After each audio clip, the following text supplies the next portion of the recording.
อันนี้เห็บเนาะคนเฒ่าเนาะเห็บพานอันนี้เจเนาะเจน้ำเดือดให้กูกินอ๋อโอเคบ่เฮ็ดน้ำโลน้ำนะโลห้องกีดีกีเดียวให้เนาะอันนี้เห็ดเองนะครับเห็ดบ้านนะครับอันนี้เห็ดเรียกว่าภาษาพี่น้องไทยเรียกว่าเห็บพานเนี่ยครับเห็บพานภาษาพี่น้องไทยนั้นอาจจะเรียกว่าเห็ดอะไรผมก็ไม่รู้แต่เราเรียกว่าเห็บพานเนี่ยกันนะจีจีก็ได้เนาะอ๋อเอาน้ำยังใส่นี่อ๋อเราจะใช้น้ำอุ่นน้ำเดือดน้ำต้มน้ำสุกนะเห็ดเชี่ยไว้เนาะร้อนเชี่ยไว้หมกหลายนาทีหมก10 นาทีโอเคเห็บโคนะครับว่าเห็บพานเขาว่านะเห็บพานเห็บครัวเห็บโกนะเป็นเอฟพิษเอฟเกลือเอฟกีดียานะใส่น้ำแทงอินใส่เอาไหนใส่นี่เพิ่มใส่น้ำร้อนเข้าไปแถมน้ำน้อยไปหน่อยอันนี้เป็นทำเป็นเอฟอย่างนั้นแน่ครับเอฟคือผงหวานหมักพริกถั่วเน่าเอฟจุ่มกักไก่กักโคนเฮอันนี้ลงเนาะน้ำนะครับมาเฮ็ดข้าวผักคนใต้นะครับเนาะข้าวผักอ่างเขียวเนาะอ่างเขียวมีอย่างไรครับไอเฮ็บเนาะไอเฮ็บเนี่ยเขาจีน้ำอุ่นไว้ห้ามดีก็คือแทงสุกแค่ๆเลยขึ้นมาทำก่อนแล้วอันนี้ก็ต้องใส่เนาะอันนี้ก็ใส่ต้นหอมผักชีนั่นเองนะครับอันนี้เองแทงหมกส้มปูยอดภาษาพี่น้องคนเมืองหรือภาษาไทยเรียกว่ายอดใบกระเจี๊ยบนะครับอันนี้ครับอันนี้มีหอมแดงแล้วก็มีมะเขือเทศนะครับ3นี่มีมะเขือส้มทั้งมีแดงใบหมกส้มปูเนาะมีมักกี้ก็มีหมูอันนี้เป็นหมู3 ชั้นเนาะ3 ชั้นอันนี้เป็นอีกอย่างนะครับเป็นถั่วเนาะมีหมู3 ชั้นมีต้นหอมผักกี้มีถั่วนะครับเนาะแล้วก็มีผักหมี่แดงอย่างมะเขือส้มใบส้มปูแล้วก็ได้มีเห็บเนี่ยเนาะก็เนี่ยอันนี้ก็ขี้ดีอย่างเตรียมไว้เนาะกากสุกคือกันเนาะจะไปล้างนี่ก่อนไปล้างเห็ดก่อนอันนั้นล้างเห็ดคนเข้าล้างเห็ดนะครับล้างเห็ดมาตรงนี้ครับเตรียมมาตรงไหนล้างเห็ดเลือกโถเนาะเลือกโถ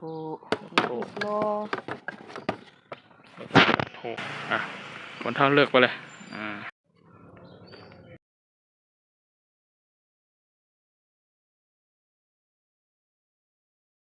คนใต้นั่นเองนะครับวันนี้เราจะมาเฮ็ดเมนูเฮ็ดข้าวผักเป็นเห็บพานนะครับเห็บพานโคล้อถูนะครับเอาโคล้อถูนะครับก่อนถึงข้าวที่ประเทศเราก็มาเตรียมวัตถุดิบหรือกิริยามันก่อนว่ามีอย่างฟองนะเนาะมีหมูเนาะมีหมูหมู3 ชั้นแล้วก็อันนี้มีต้นหอมผักกี้นะครับผักกี้ก็มีใบหมกส้มปูอันนี้ยกเดียวเนาะแจงแล้วก็นะครับมีแหลงมะเขือส้มประมาณบอก2 ลูกในขนาดมะเขือเทศนั่นเองนะครับภาษาพี่น้องคำเมืองหรือภาษาไทยนะครับอันนี้เรากำลังใส่โขยนะครับ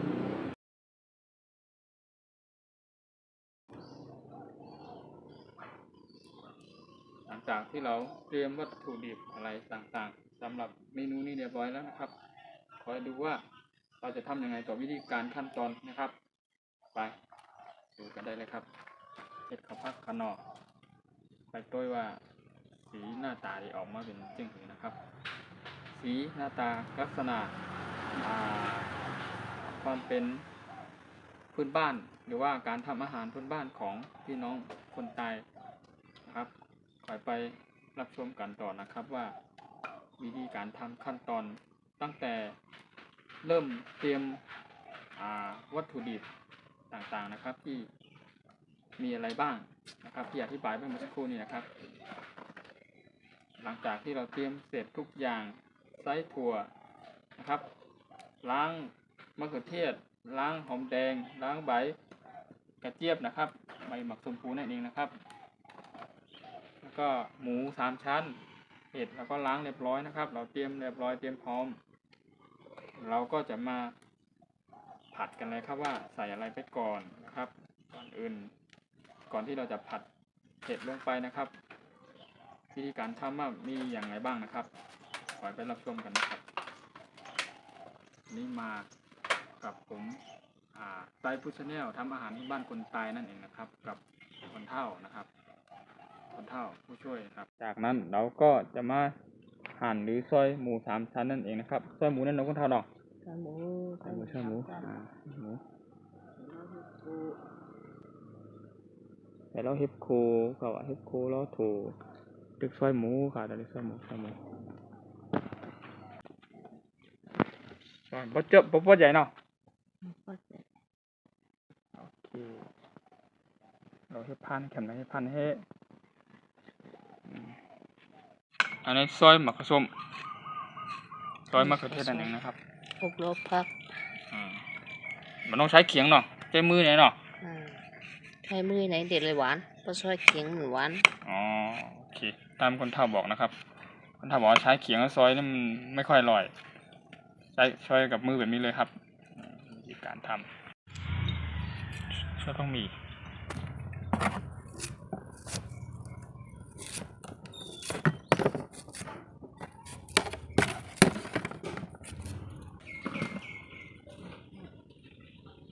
ใส่น้ำมันเนาะ น้ำมัน อันนี้อย่างเอฟของเนี่ย ถั่วเน่าไต้ ยกเกินหน่อยได้เอฟถั่วน้ำไต้เป็นยังไงอ๋อเอฟถั่วน้ำไต้ เน่าไต้ นะครับทำเอียงแทงนะครับได้ทำเป็นคือค่ะเนาะ คือเจียม เจียมเขือเจียมใส่ละเขือเจียม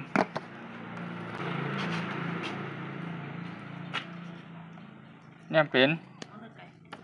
พอง เกตามูก พองรสดีเนาะเจต้าโม่นะครับว่าพองรสดีนะ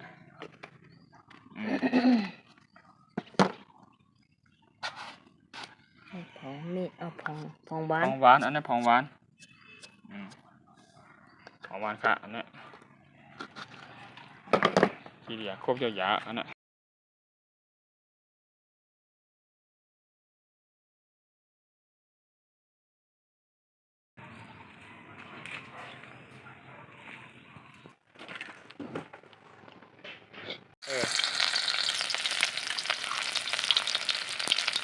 ไปได้ข้าวหมูหมูเนาะแล้วอัดจะเติมเดี๋ยวเติมหมดแล้วกัน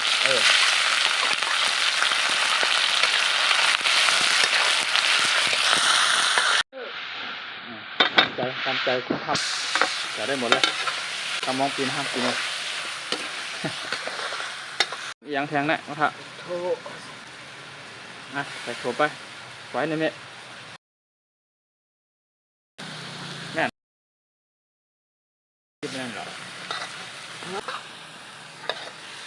ใส่เลย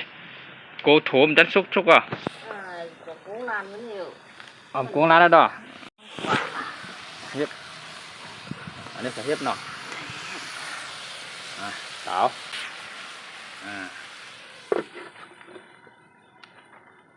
ใส่มันลายขั้นตอนเนี่ยไม่ใช่ธรรมดาเนี่ยทำกับข้าว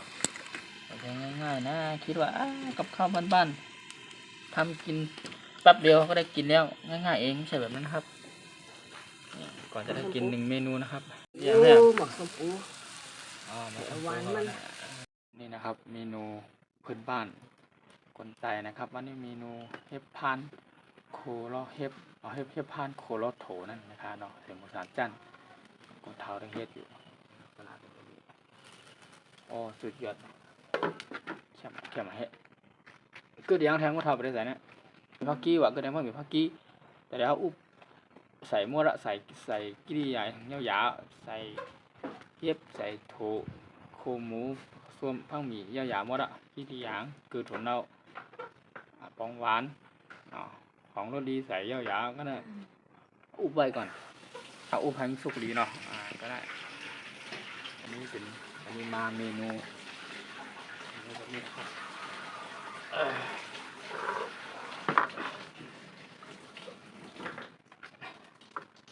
มาเปิดคนดูก่อน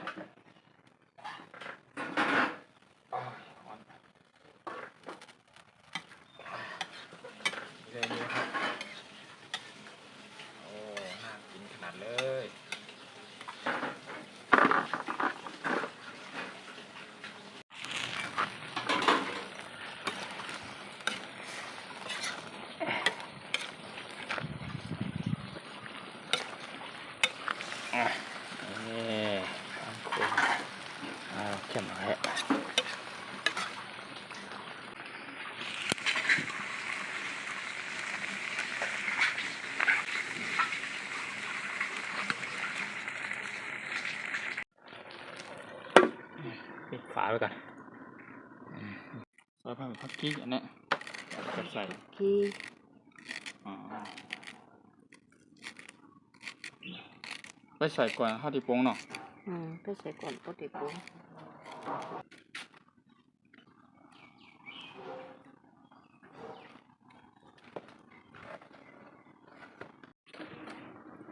คนดูดิ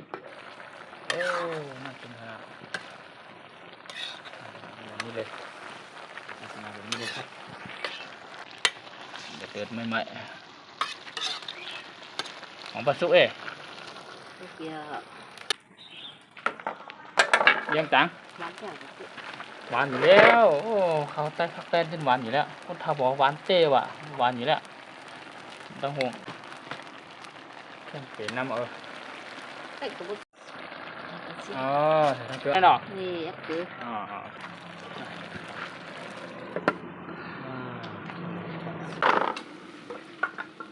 มาหน้านี้ไปดู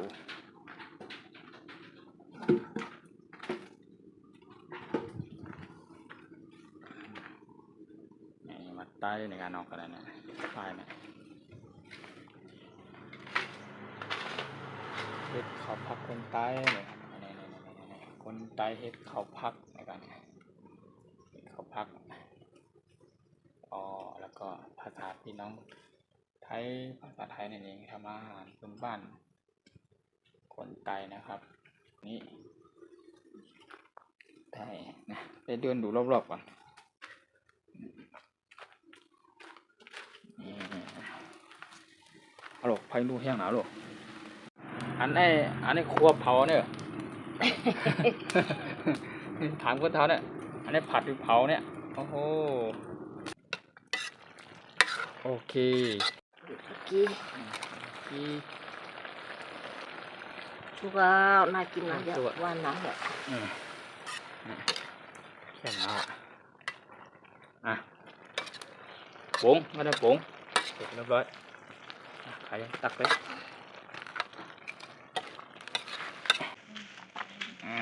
เนี่ย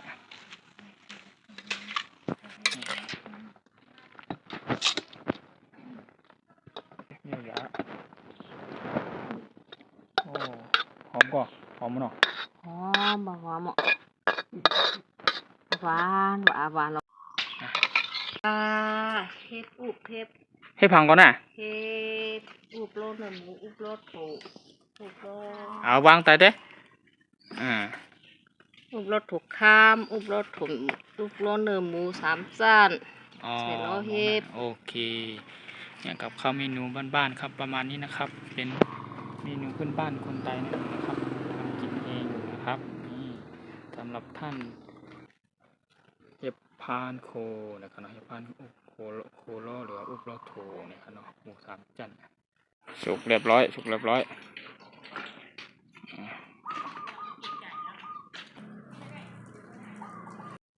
นี่พานโคโลโถสามจันกันเนาะเท้ามากินละพักเนี่ยไปเลี้ยงจางก็แทงเอาเด้อ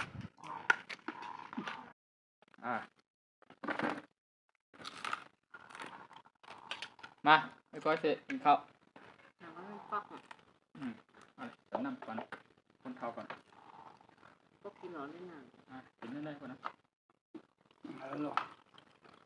ถ้าดีแล้วก็ดีก่อน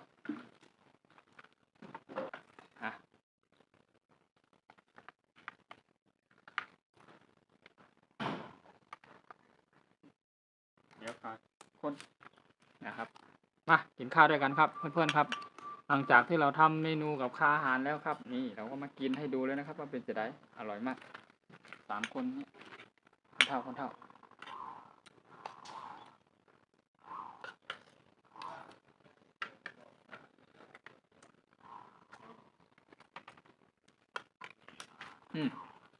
เฮ็ดพันครับ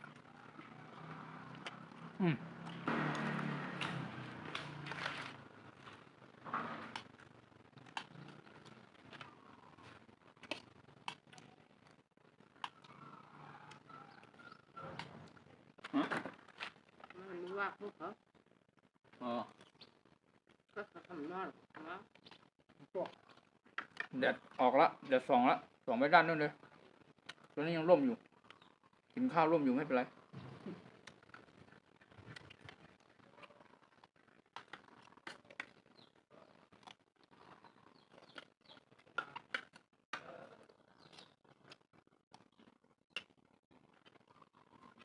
อันนี้หน้าหนาวหมดไรหน้าแห้งหมดไรหน้าฝนกินได้ครับข้างนอกกินได้เนาะ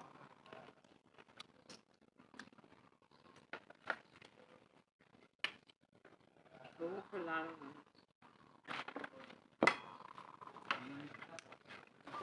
จังกันนะเนี่ยเอียงจางเอาเทียงเอาเนี่ยเอฟที่เดียคือถือง่วงมาก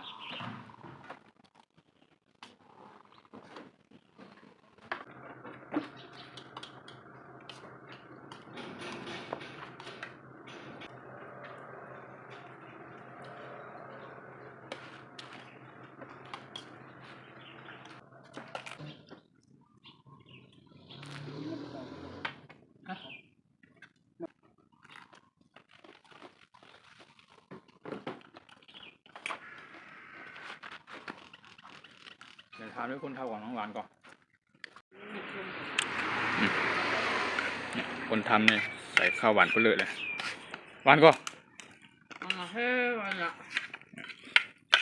หมดเครื่องละแอปที่เดียพี่เกือมีพร้อมเลยก็ยังจางก็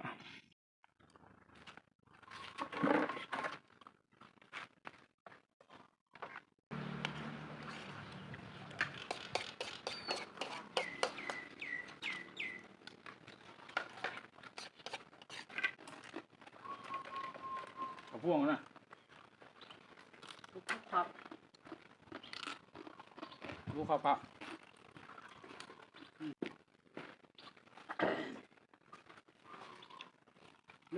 Yeah.